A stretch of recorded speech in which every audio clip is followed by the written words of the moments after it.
Audio Jungle.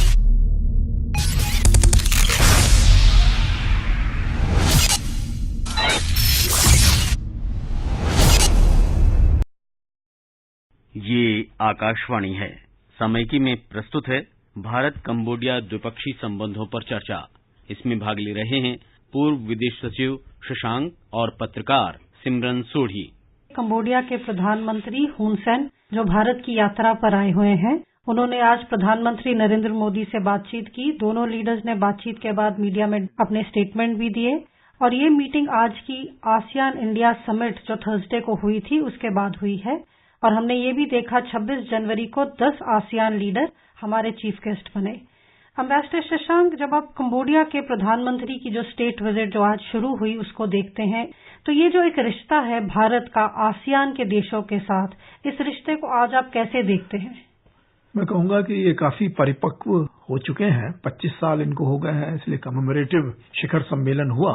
और ये बहुत बड़ी बात है कि 26 जनवरी को जबकि भारत जो है अपने सबसे नजदीकी मित्रों को चीफ गेस्ट के तौर से बुलाता है, इस बार प्रधानमंत्री मोदी ने एक यूनिक स्टेप लिया और 10 शिखर नेताओं को आसियान देशों से बुलाया। और साथ ही साथ कंबोडिया ने डिसाइड किया कि एक स्टेट विजिट भी साथ में रखा जाएगा। अब वो स्टेट विजिट भी अब इनका चालू हुआ है। आज मीटिंग हुई है और उन्होंने अब निर्णय लिए हैं। कंबोडिया और वियतनाम खास करके ऐसे देश हैं जो चीन के बहुत नजदीक हैं और चीन का बहुत प्रभाव भी रहा है उनके यहाँ हमेशा शांति बनाए रखने में। लेकिन ये देश थोड़ा परेशान भी है, चीन के जो क्लोजनेस ज्यादा रहती है।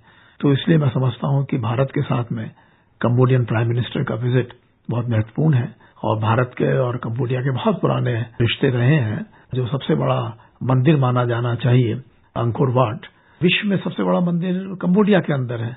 तो भारतीय संस्कृति को अगर देखना है तो वो लोग कहते हैं अच्छा जाके कंबोडिया में देखिए या बोरोबुदूर में इंडोनेशिया में देखिए।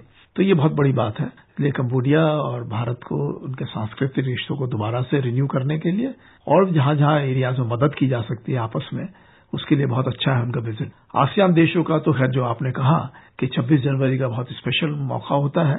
हमारे यहाँ पहले एक बार बराक ओबामा साहब अमेरिका से आ चुके हैं और वो बहुत बड़ी बात मानी गई थी। इसके बाद जो है 10 आसियान देश, तो मेरे ख्याल से दिखाता है कि एशिया में समीकरण बहुत तेजी से बदल रहे हैं।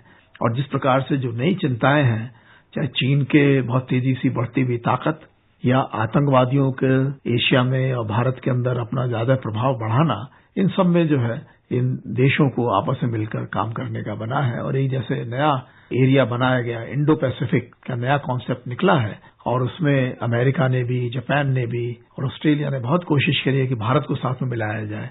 तो मैं सोचता हूं कि इसका भी एक प्रकार से समर्थन है और उसका कंफर्मेशन है कि भारत तैयार है अपनी जिम्मेदारियां लेने के लिए। एम्बेसडर शशांक, जैसा कि आपने कहा, लगता है कि भारत तैयार है अपनी जिम्मेदारियां संभालने के लिए। और हमने ये भी देखी जब भारत और आसियान लीडर्स का जो रिट्रीट हुआ, जहां प्रधानमंत्री नरेंद्र मोदी ने बातचीत की 10 नेताओं से, और इस मीटिंग के दौरान बहुत से मुद्दे उठे। उनमें से एक मुद्दा जो हाईलाइट हुआ है वो मैरीटाइम कोऑपरेशन का हुआ है। और बहुत से लोगों का मानना है कि चाहे चीन का नाम खुल के सामने नहीं आता है, पर चीन एक चिंता का विषय रहता है। ये केवल भारत के लिए ही नहीं, ये आसियान के जो छोटे देश हैं इनके लिए भी एक चिंता बनी रहती है कि चीन की जो एक्टिविटीज हैं, खास करके जब हम साउथ चाइना सी में देखते हैं, तो उससे एक अनश्योरिटी रहती है कि चीन का जो फाइन इंटेंशन है वो क्या है। जब आप चीन को बैकग्राउंड में रखते हैं और फिर आसियान और भारत का एक रिश्ता देखते हैं, तो कहीं आपको लगता है कि चीन शायद हमको जोड़ता है?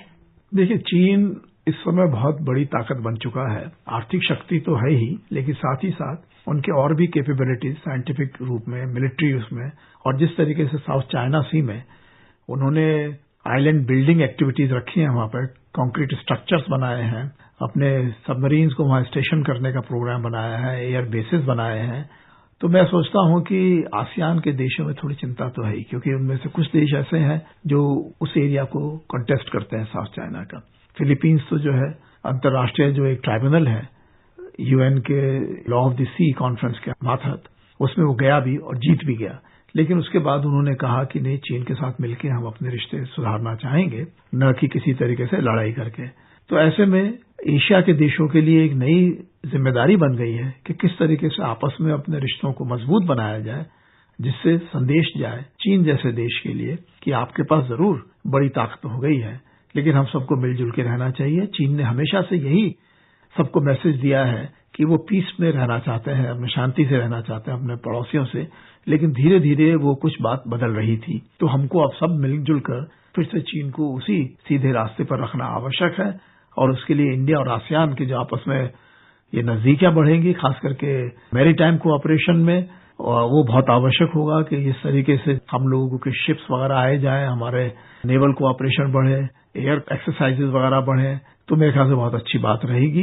क्योंकि एक समय था जब यहाँ पे पायरेसी का असर होता था और पायरेट्स भाग के चीन के कोस्ट लाइन पे छुप जाते थे, तो चीन ने उनको तो निकालने का कोशिश करी, वो कोऑपरेशन ठीक रहा। लेकिन धीरे धीरे देखा जा रहा है कि चीन जो है नहीं चाहता है कि ये देश किसी और देश के साथ कोऑपरेशन करें। जैसे भारत और वियतनाम का अगर कोऑपरेशन बढ़ता है तो चीन इसको पसंद नहीं करता है। इस तरह की बातें गलत होती हैं। तो इसलिए आसियान और भारत ने मिलकर ये 26 जनवरी पे जो अपना स्पेशल फ्रेंडशिप दिखाई है, ये बहुत बड़ा संदेश है। चीन के लिए तो खैर है ही, लेकिन पूरे विश्व के लिए है। क्या मिस्टर शशांक, आप ये भी मानेंगे कि जो 26 जनवरी को जो 10 आसियान के नेता आए यहाँ, उन्होंने इनविटेशन एक्सेप्ट किया और हमारे रिपब्लिक डे पर चीफ गेस्ट बने और प्रधानमंत्री का इनविटेशन एक्सेप्ट किया, जो एक तस्वीर सामने आती है कि भारत के रिपब्लिक डे पर ये 10 नेता हैं जो आकर भारत के साथ खड़े होते हैं। तो क्या आप ये मानते हैं कि ये जो संदेश है ये जाता है चीन को, ये जाता है शायद सारी दुनिया में कि जो देश है आसियान के और भारत है, उनकी शायद आज एक कॉमन आवाज बन रही है बहुत से मुद्दों पर। हमने ये भी देखा कि जो दिल्ली डिक्लेरेशन आई है समिट के एंड पर, उस पर टेररिज्म पर एक यूनाइटेड वॉइस में बोले हैं सब, उसको कंडेम किया है। हमने ये भी देखा कि 26 जनवरी को आसियान के नेता थे 10 और जापान के जो फॉरेन मिनिस्टर हैं उन्होंने भी वहां ज्वाइन किया। तो ऐसा लगता है कि जैसे भारत के साथ काफी जो नेशंस हैं कि सब साथ इकट्ठे खड़े हैं और एक ही आवाज में बोल रहे हैं।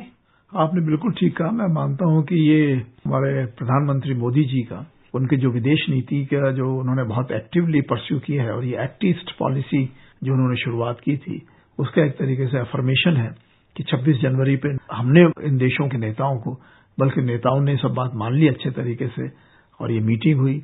जो आपने कहा, जापान ने भी भारत का जो रिपब्लिक डे सेलिब्रेशन हुआ टोक्यो में, वहां पर वो प्रेजेंट रहे थे, और ये भी एक तरीके से सिग्नल है कि एशिया के सारे मुल्क जो है वो चीन को भी संदेश देना चाहते हैं, बाकी सब देशों को, कि अब हम जो है एशिया दोबारा से उभरने के लिए तैयार है और हम जो है कोऑपरेशन चाहते हैं, शांति चाहते हैं। आपने देखा होगा कि कई सारे एरिया में निर्णय लिए गए हैं जो कि हम आपस में एक दूसरे को आदान प्रदान कर सकते हैं, और भारत की जो कैपेबिलिटीज है, भारत ने कहा है कि हम पूरे तरीके से तैयार हैं पूरा शेयर करने के लिए इन देशों के साथ में। और खासकर आपने आतंकवाद का नाम लिया।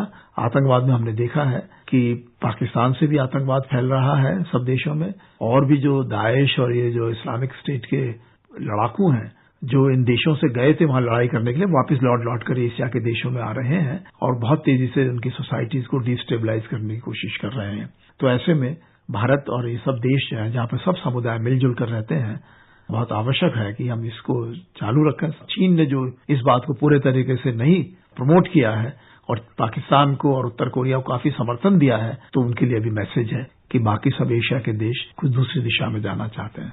प्रधानमंत्री नरेंद्र मोदी ने अपना एक ओपेड आर्टिकल लिखा है जो 10 नेशन में और 10 डिफरेंट भाषाओं में पब्लिश हुआ है, और उस आर्टिकल में उन्होंने जो भारत और आसियान की जो रिश्ते हैं उस पर बातचीत की है। तो ये एक जो संदेश गया है आसियान के लीडरशिप को, आसियान के लोगों को, इस रिश्ते को आप कितना और बढ़ते हुए देखते हैं? मैं देखता हूं कि बहुत बड़ा इसका पोटेंशियल है, और खास करके प्रधानमंत्री ने जो अफर्मेशन किया है ये 10 देशों में 10 भाषाओं में अपने ओपेड आर्टिकल्स देके भारत के विचार उनको दिए हैं कि हमारा कोई कॉन्टेस्ट नहीं है, हम लोग खूब आराम से आगे तेजी से रिश्ते बढ़ा सकते हैं। तो आगे मैं देखता हूं कि काफी इन देशों के बीच में कोऑपरेशन बहुत आगे बढ़ेगा। इसी के साथ हम आज की बातचीत समाप्त करते हैं। शुक्रिया जी, धन्यवाद। सामयिकी में अभी आप सुन रहे थे भारत कंबोडिया द्विपक्षीय संबंधों पर चर्चा।